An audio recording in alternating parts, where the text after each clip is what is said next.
Hello বন্ধুরা, good morning. কেমন আছো সবাই? আশা করি সবাই ভালো আছো, আর আমিও ভালোই আছি। আমি সকাল সকাল ছাদে এলাম তোমাদের একটা জিনিস দেখাবো। আমার এত বছরের কি বলবো, এত বছরের গাছ, ড্রাগন গাছে ফল এসছে। ফল না ফুল জানি না, তবে তোমরা দেখলে বুঝতে পারবে। কত বছর ধরে আমি অপেক্ষা করছি কবে আমার ড্রাগন ধরবে গাছে। কত বছর হয়ে গেল। আমার ননদের বিয়ের পরপরই গাছটা লাগানো হয়েছিল।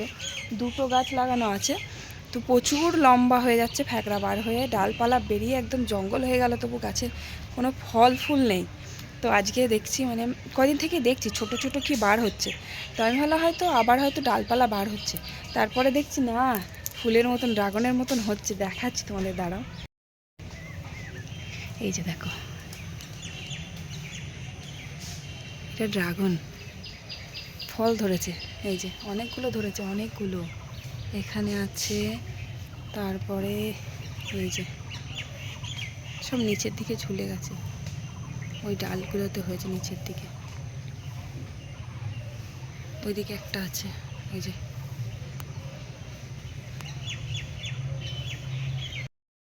আচ্ছা, তোমরা কমেন্ট করে বলো তো, ওগুলো কি ড্রাগন ধরেছে না ফুল টুল ধরেছে?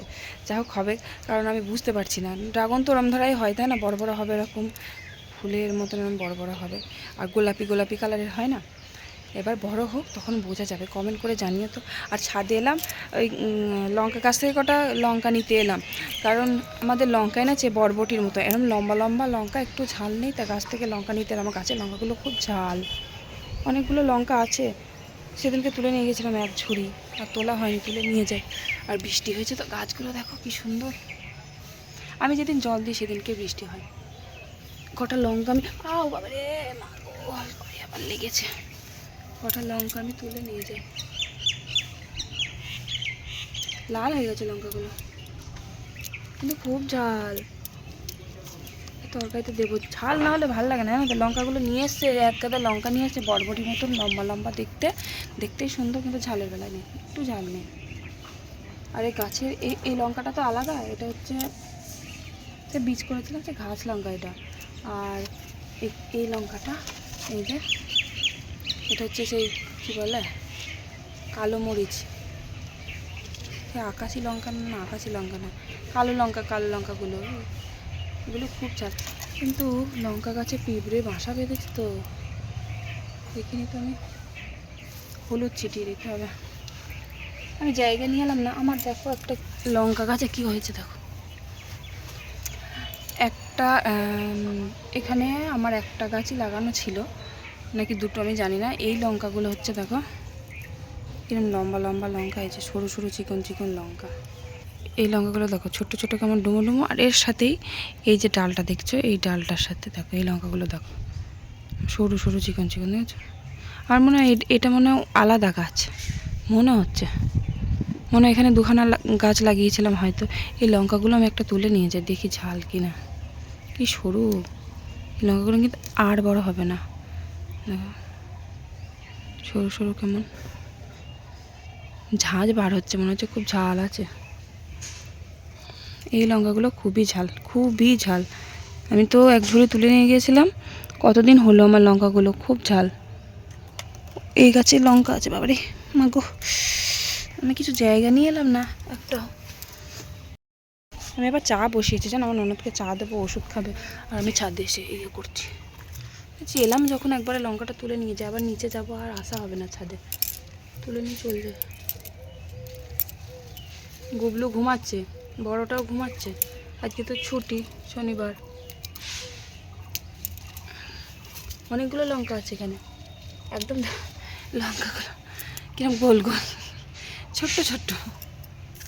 আর সত্যি কথা বলতে, বাড়িতে দেখো, বাড়িতে কোনো সবজি লাগিয়ে যদি সবজি হয় না, কি ভালো লাগে না তুলতে, কত ভালো লাগে। যে লঙ্কা, তারপরে বেগুন, টমেটো, এগুলো সব লাগিয়েছিলাম, কি সুন্দর হয়েছিল। বেগুনটা তো মাঠে লাগিয়েছে, হয়নি আমার বেগুন ওপরে, কিন্তু টমেটো হয়েছিল, প্রচুর টমেটো হয়েছিল।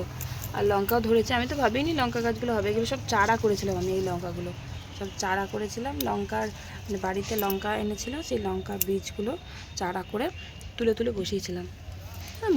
মরার মতন হয়ে গেছিলো, হবে তো আমি ভাবিনি। কত লঙ্কা হয়েছে, প্রচুর বেশি। পেয়ারা গাছটা কত বড় হয়ে গেছে দেখছো, উড়ি বাবারি। আর এই যে বাদাম গাছগুলো, আমার বর খালি বলবে বাদাম কবে হবে। পাতাগুলো কুকড়ে কুকড়ে যাচ্ছে একদম। এতে আরও লঙ্কা আছে, সবুজ সবুজ লঙ্কা, সবুজ সবুজ পাতা, বোঝাই যাচ্ছে না। দেখি চাটা মনে হয় ফুটে যাবে। ঝাল হবে কি কে জানে। এই লঙ্কাগুলো তুলে নিয়ে আজকে প্রথম তুলছি। আর এত ঝাল খাই না আমরা বাড়িতে, লঙ্কায় ঝাল না হলে ভাল লাগে না।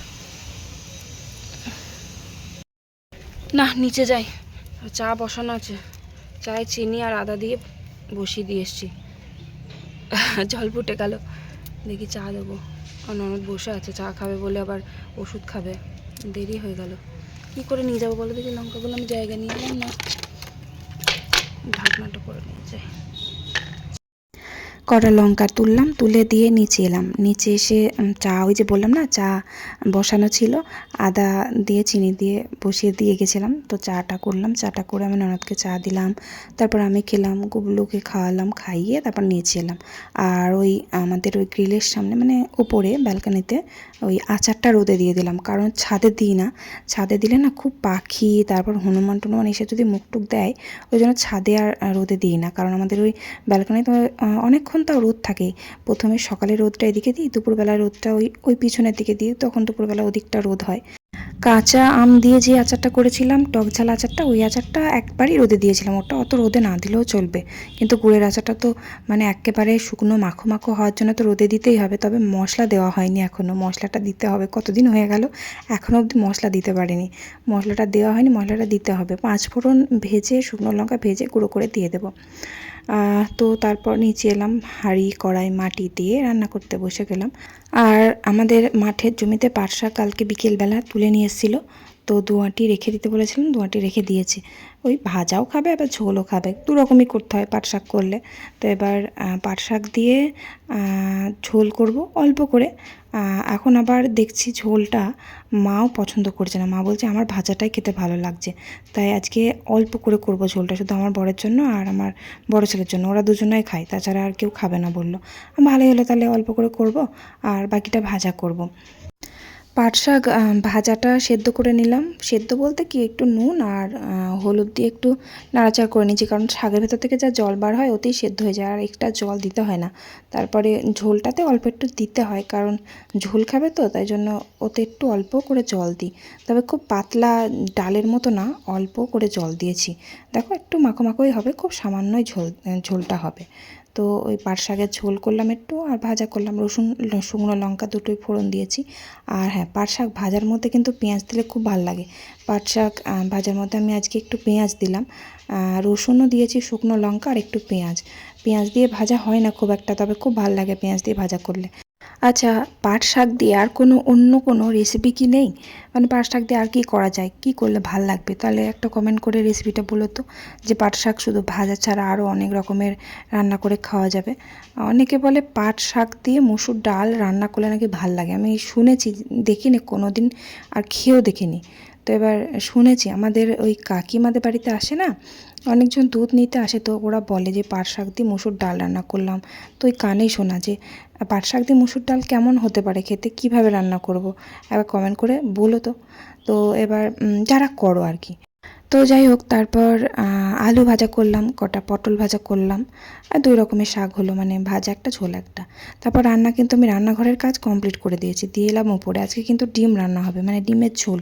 এবার আমাদের বাড়িতে কিন্তু ডিমের এরকম সেদ্ধ করে ডিমের ঝোল খুবই কম হয়, খুব একটা কেউ পছন্দ করে না, আমার নিজেরই ভালো লাগে না খেতে। মানে আমি ভালো করে করতে পারি না ডিমের ঝোলটা, টেস্টি হয় না। তো এবার আমি ভাবলাম প্রেশার কুকারে যেমন মাংস রান্না করি সেইভাবে একটু রান্না করি, মানে ডিমটা দেবো না প্রেশার কুকারে, ডিমটা আলাদা সেদ্ধ করে নিয়ে, মানে আলুর দমের মতন আলুটাকে প্রেশার কুকারে করে নেব, তারপরে লাস্টে ডিমটা একটু ভেজে নিয়ে আমি ওতে দিয়ে দেবো। তো সেরকম করে দেখি কেমন হয় খেতে, কারণ প্রেশার কুকারে যখন চিকেন রান্না করি কি সুন্দর একটা সেন্ট হয়, আর কড়াইয়ে আলাদা লাগে টেস্ট, আবার প্রেশার কুকারে করলে খুব ভালো লাগে খেতে। তাই ভাবলাম যে আজকে একটু অন্যরকম করে প্রেশার কুকারে ডিমের ঝোলটা রান্না করি। তো প্রথমে আমি ডিমটা সেদ্ধ করে নিয়েছিলাম, সেদ্ধ করতে দিয়ে আমি চানটা করে নিলাম। কারণ ডিম সেদ্ধ হতে তো একটু সময় লাগবে। তাতে আমার চান হয়ে গেছে। আর ওদিকে নিচের আমি পুরো কমপ্লিট করে দিয়ে এসেছি, মানে রান্নাঘর পরিষ্কার করে কড়াই মেজে ধুয়ে একবারে কমপ্লিট করে উপরে এসেছি। তারপর তো এবার কোনোদিনও করিনি প্রেশার কুকারে ডিম, আজকে ফার্স্ট করব। তো এই ডিমটা আমি কড়াইয়ে সেদ্ধ করে নিয়েছিলাম আগে, দিয়ে ছাড়িয়ে নিয়ে আমি ভাবলাম আলাদা করে কড়াইয়ে ভাজবো। কড়াই আর ভাজিনি, আমি প্রেশার কুকারেই কিন্তু তেল দিয়ে প্রথমে আলুটা ভেজেছি, তারপরে লাস্টে ভাবলাম থাক আবার কড়াইয়ে ভাজবো, প্রেশার কুকারেই ভেজে নিই। তো প্রেশার কুকারে হালকা করে, ডিম তো খুব বেশি ভাজে না, ডিমটা সেদ্ধ করে নিয়ে মানে হালকা করে ভেজে নিতে হয় তেলে। তো এবার সেরকম হালকা করে ভেজে তুলে নিলাম আমি হাতায় করে, খুন্তি করে তো তোলা যাবে না প্রেশার কুকার থেকে। তো যাই হোক, তারপর আলুটা আমি মশলা দিয়ে ভালো করে কষে নিলাম। আলুটা আমি আগে করে ভেজে নিয়েছিলাম। তারপরে যেমন আর কি মাংসের মতন মশলা দিয়েছি, আদা রসুন জিরে, তারপরে গরম মশলা দিয়েছি, গোটা গরম মশলা, তেজপাতা, শুকনো লঙ্কা, জিরে ফোড়ন দিয়ে ভালো করে মশলাটা কষিয়ে নিয়েছি। সত্যি কি সুন্দর গন্ধ বার হচ্ছে, মনে হচ্ছে প্রেশার কুকারে রান্না করলে যেন জাদু আছে। এত সুন্দর মানে গন্ধটা কিন্তু কড়াই যখন করি তখন কিন্তু বার হয় না, মনে হচ্ছে ডিমের ঝোলটা আজকে ভালো হতে পারে খেতে। তো প্রেশার কুকারে সিটি দিলাম, ওই আলু তো বেশি সেদ্ধ হতে সময় লাগবে না, দুটো মতন সিটি দিয়েছি। দিয়ে যখন প্রেশার কুকার খুলে গেল তখন ডিমগুলো দিয়ে একটু ফুটিয়ে নিলাম। তো সত্যি কথা বলতে ডিমের ঝোলটা একেবারে মাংসের মতো লাগছে। আমার বর জানো তো কোনো দিনও ডিমের ঝোল খায় না, ও তো আগে ডিমের ঝোল খেতই না, তাও এখন মানে ডিম সেদ্ধ ডিমটা খায়, মানে সরি মানে ডিমের ঝোলে ডিমটা খায়। আগে কিন্তু ওর জন্য ডিম আলাদা করে সেদ্ধ করে দিতে হতো, মানে ডিমের ঝোলের মধ্যে দিলে সেই ডিমটার খেতো না, কিন্তু এখন তাও একটু আধটু খায়। তো আজকে আবার বলছে ঝোলটা এত সুন্দর গন্ধ বার হয়েছে, মাংসের মতন লাগছে, তাও ঝোলটা খায়। তো ঝোলটাও খাবে আমি কখনো ভাবিনি। তো ঝোলটা দিয়ে সত্যি আমিও খুব ভালো ভাত খেলাম, খুবই ভালো লাগছে, একদম পুরো মাংসের মতন টেস্ট লাগছে, ঝোলটা খুব সুন্দর গন্ধ লাগছিল। আমি আমার বরের জন্য কিন্তু ডাল করে দিয়েছিলাম একটু, কারণ ও ডিমের ঝোল খায় না বলে মুসুর ডাল করে দিয়েছিলাম আলাদা, আর একটু আম সেদ্ধ করে দিয়েছিলাম, মানে ও মিশিয়ে খায়। আর টক ডালটা তো আমার গুগলো খেতে চায় না, আবার আমার শ্বশুরমশাইও খায় না, সেই জন্য আলাদা করে ডাল করিয়ে দিয়ে আমটা সেদ্ধ করে দিই। তো আজকে আবার বলছে ডাল আমি আজকে খাবো না। এবার আমি তো ভয়ে ভয়ে বলতে পারছি না যে একটু ঝোল আছে দেবো ডিমের ঝোল, কারণ ও তো খায় না, বকে মাঝে সাঝে। আবার ডিমের ঝোল যদি দেবো বলি বা ডিমের ঝোল রান্না করি না, খুব রেগে যায়, মানে পছন্দই করে না ডিমের ঝোলের কথা, মানে বলি না আমি। এবার আমাদের বাড়িতে ওই জন্য খুবই কম রান্না হয় ডিমের ঝোলটা, আমার বড় ছেলেও খুব একটা পছন্দ করে না, কেউই খায় না। আমি একটু ভালোবাসতাম, এবার সবাই খায় না বলে আর একার জন্য রান্না করতে ইচ্ছা করে না। তো এবার ডিমের ঝোলটা দিয়েছি, খুব ভালো করে তৃপ্তি করে ভাত খেয়েছে, আর আমার খুব ভালো লেগেছে ভাত খেতে, খুবই সুন্দর। প্রেশার কুকারে করেছি বলে আমার মনে হয় সত্যি করে আজকে ফার্স্ট এত সুন্দর টেস্ট হয়েছে, সত্যি বলছি। কারণ আমি কড়াই করি আমার ভালোই লাগে না খেতে, কেন কি জানি, মানে করতেই পারি না, মেন কথা হচ্ছে সেটাই। যাই হোক, তো তারপর কত বাসন হয়েছিল উপরে, প্রেশার কুকার নিয়ে এসেছি, মানে ডিমের ঝোল করেছি, কড়াইয়ে ডিম সেদ্ধ করেছি, মানে বাসনের কাদা, সকালে চায়ের বাসন ছিল কতগুলো। তো চাটা খেয়ে তো নিচে চলে যাই ঝট করে, তখন তো বাসনগুলো ধোয়া হয় না, এসেই আমি ধুই, রান্নাবান্না করে সেরে এসে ধুই। তো সেই বাসনের কাদা পড়েছিল, সেই বাসন কোসনগুলো ধুয়ে ফেললাম। তবে এখন কিন্তু ওয়েদারটা এত সুন্দর, মানে সারাদিন রোদ হচ্ছে আর রাত্রেবেলা মানে বেশ ঠান্ডা ঠান্ডা ওয়েদার হয়ে যায়। আর ভোরবেলা তো এমন পড়ে যায়, ভোরবেলা কিন্তু গায়ে চাদর নিতে হয়, এত সুন্দর ওয়েদারটা হয়ে গেছে। এই গরমকালে যে এরকম ওয়েদার হচ্ছে, এই মানে অনেক বড় পাওয়া, কারণ গরমে কত যে কষ্ট হয় আমাদের আমরাই জানিও পড়ে বিশেষ করে। আর প্রত্যেক দিন সন্ধে হচ্ছে আর এরকম ঝড় বৃষ্টি শুরু হচ্ছে, আজকে ঝড় উঠেছে হালকা, আবার বৃষ্টিটা মানে এইমাত্র শুরু হলো। আমাদের উঠোনে ধরো এখন ধান মেলে দেওয়া থাকে, ধান তো ছাদে তোলা হয় না, তো ধানগুলো নিচে ছিল, মা এসে বললো বৃষ্টি পড়ছে তাড়াতাড়ি চলো ধানগুলো তুলি গেল। তিনজন মিলে তাড়াতাড়ি করে ধানগুলো তুললাম, তুলে ছাদে এলাম। আমাদের ওই ছাদে আসার কারণ হচ্ছে যে ওই ছাদের দরজাটা না অনেকটা ফাঁক আছে, ঝড় বৃষ্টি হলে ওই ছাদের ওই যে দরজার ওই ফাঁস দিয়ে এত পরিমাণ জল ঢোকে, মানে এই ওপরের জল পুরো নিচে বারান্দায় চলে যায়, একদম নিচে। তো এবার ওখানে ধানের বস্তা থাকে, সর্ষে এটা ওটা অনেক কিছু থাকে, ওখানে জল ঢুকে যায়। তো সিঁড়ির দরজাটা আমার বর এলো ছাদে, ওই যে ফাঁক টাকগুলো আছে না, ওগুলো ওই বস্তা তারপরে কাপড়ের টুকরো দিয়ে ওখানে ভালো করে মানে ঢুকিয়ে দিল, যাতে বৃষ্টির জলটা না বেয়ে পড়ে, কারণ সিঁড়িতেই আমাদের সর্ষের বস্তা আছে, আবার নিচে ধানের বস্তা আছে।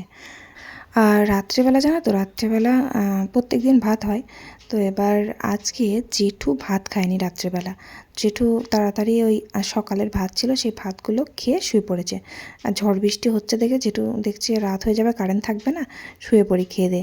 তো এবার মা ভাতের চাল নিয়েছিল জেঠু খাবে বলে, তো এবার জেঠু খায়নি, দিয়ে শুয়ে পড়েছে। তো এবার মা বললো অনেক ভাত আছে খাবে, আমি তো রাত্রেবেলা ভাত খাই না, মুড়ি খাই, তা না হলে রুটি খাই। তো এবার এই ভাতগুলো তো কালকে হলেও খেতে হবে, তাই জন্য ভাবলাম ঠিক আছে তাহলে খেয়েই নিই। আলু সিদ্ধ আর কটা আলুর পাঁপড় ভাজলাম, ওই দিয়ে গরম গরম ভাত খেয়ে নিলাম। তো চলো, ভিডিওটা ভালো লাগলে অবশ্যই লাইক করে একটা কমেন্ট করে দিও। ভালো থেকো সবাই, আজকের মতো টাটা, বাই বাই।